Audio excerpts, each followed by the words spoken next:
प्रेरणा अपनी 6 साल की बेटी सुगंधा को गोद में लेकर ढेर सारी जन्मदिन की शुभकामना देती है और बड़े प्यार से पूछती है, इस बार अपने जन्मदिन पर क्या स्पेशल करने वाली है हमारी सुगंधा बिटिया। बिटिया बड़े सहज स्वर में बोलती है, मम्मा हम लोग हर जन्म दिवस पर अनाथ आश्रम जाते हैं, क्यों न इस बार वृद्धाश्रम चलें। आप और पापा तो हमेशा चले जाते हो, मुझे कभी ले नहीं जाते हो। बेटी के मुख से ऐसी बातें सुनकर प्रेरणा मन ही मन बहुत गर्व महसूस कर रही थी। प्रेरणा बेटी के सर पर हाथ फेरते हुए बोलती है, ठीक है, इस बार हम सभी चलेंगे। प्रशांत और प्रेरणा किचन में तरह तरह के पकवान बनाने में लग जाते हैं। तभी प्रेरणा को याद आता है कि वृद्धा आश्रम में कुछ लोगों को स्वास्थ्य संबंधी परेशानियां हैं, तो भोजन सादा और सुपाच्य ही होना चाहिए। वह प्रशांत से कहती है, बाजार से नमकीन और बिस्किट के पैकेट लेते आना, और हाँ, पार्लेजी मत लाना। उस बार कमल अंकल कह रहे थे कि वह ज़्यादा मीठा होता है।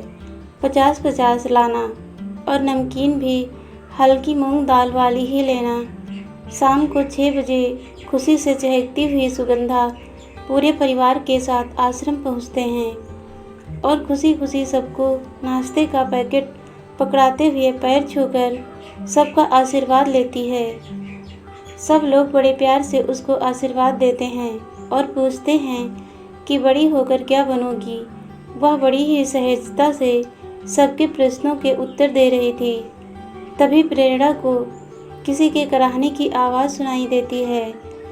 उसने पूछा कि यह किसकी आवाज़ है, तो कमल अंकल ने बताया, नए आए हैं खुशीराम जी, बहुत तकलीफ़ में हैं बेचारे। कौतूहलवश प्रेरणा उनके कमरे में गई। बहुत तेज़ बदबू आ रही थी, सो सुगंधा को उसने बाहर ही रुकने को कहा और खुद अंदर गई। वहाँ एक 60-65 साल के बुजुर्ग थे जो बहुत तकलीफ़ में लग रहे थे। शायद बिस्तर से उठ भी नहीं पा रहे थे, इसीलिए बाथरूम बेड पर ही कर रहे थे।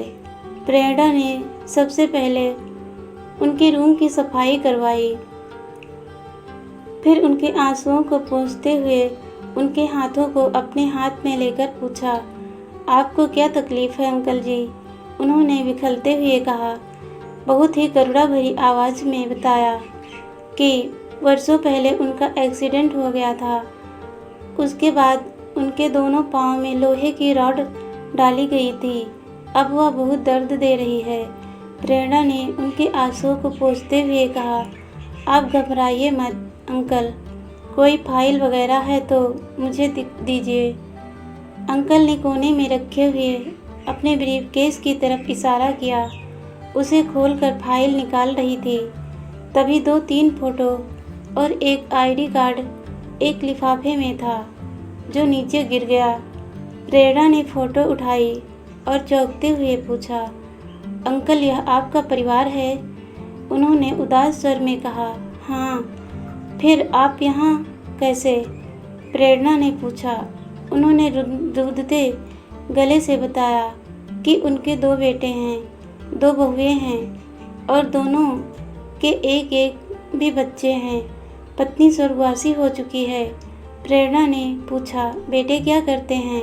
उन्होंने बताया, पुणे में बड़ा बेटा सॉफ्टवेयर इंजीनियर है, छोटा बेटा बेंगलुरु में बैंक में है।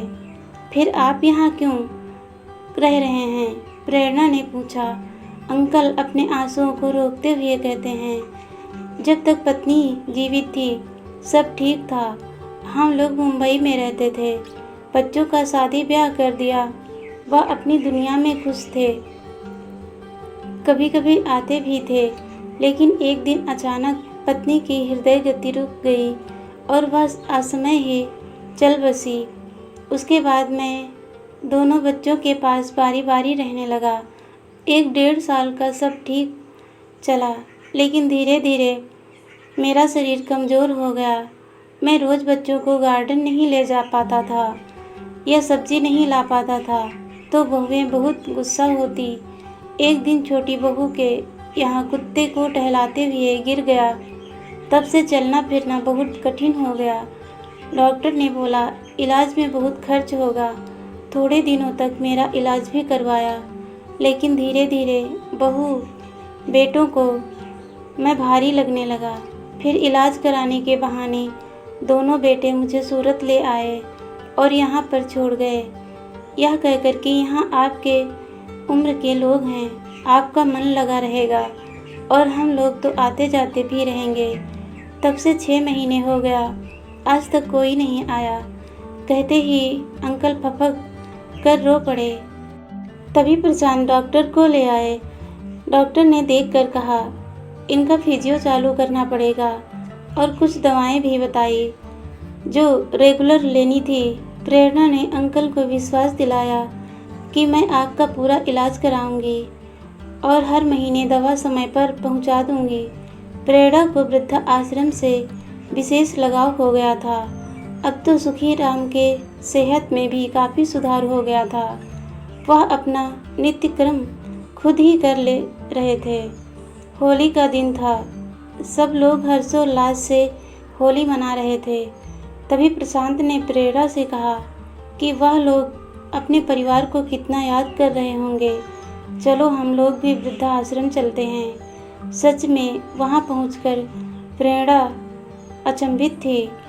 सबके सूनी आंखों में एक अलग ही चमक आ गई थी। उसे देखकर फिर सबको मिठाई खिलाया, सबका आशीर्वाद लिया। तभी सुखी अंकल ने डबडबाई आंखों से कहा कि अगर मैं मर जाऊं तो आप ही लोग मेरा अंतिम संस्कार करना, मेरे बहू बेटे को मत बुलाना। एक दिन अचानक फ़ोन आता है कि सुखीराम अंकल अब नहीं रहे। सुनकर बहुत दुख हुआ, लेकिन एक संतोष भी मिला। चलो अब वह सुखी हो गए, क्योंकि उनकी तड़प देखी नहीं जाती थी।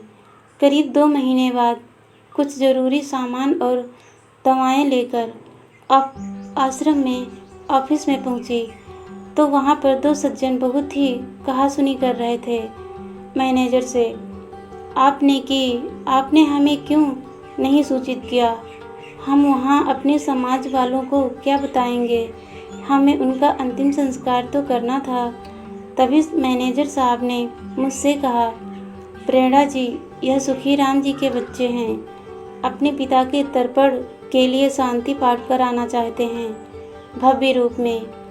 तभी उसमें से एक सज्जन आगे बढ़कर कहते हैं कि यहाँ की व्यवस्था बहुत खराब है।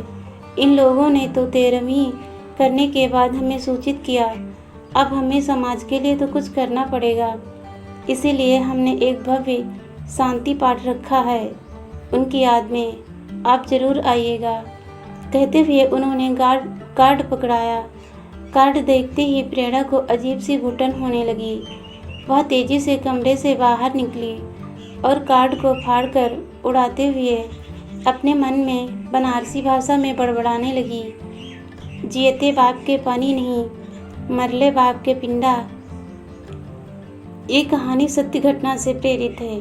दोस्तों, कहानी अच्छी लगी तो लाइक, शेयर और सब्सक्राइब ज़रूर कीजिएगा। धन्यवाद दोस्तों।